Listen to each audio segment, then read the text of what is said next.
Dall San Studio. Seán Ó Ríordáin.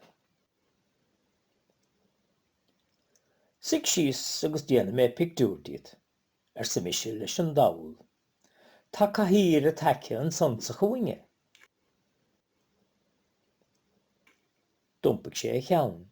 Is de hín amach an lámh san ilte chórdach, gach méar ag snámh go maul, mar bhéarach a cheoltóra uirlis. Is bhí an uirlis ann.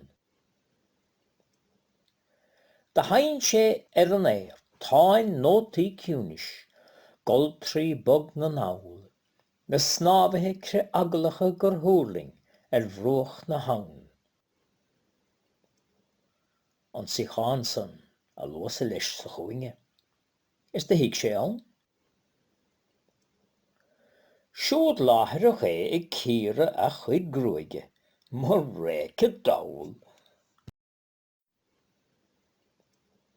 Dall San Studio, Seán Ó Ríordáin. Sig síos agus déanam mé pictiúrtaíod sa mise leis an domhail. Tá cathaoir a taice an sonsa chuaine.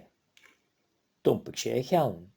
Is de hín amach an lámh san ilte chórdach, gach méar ag snámh go maul, mar bhéarach a cheoltóra uirlis.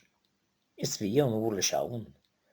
De hain sé an éir, táin nótaí ciúnis, goltrí bog na naul, na snábithe cre aglacha gur thuirling bhruach na hang. An Seán san a luas leis sa chuaine. Is de hiic sé ann? Siúd láthair é ag círe a chuid gruaige, mar réice domhail.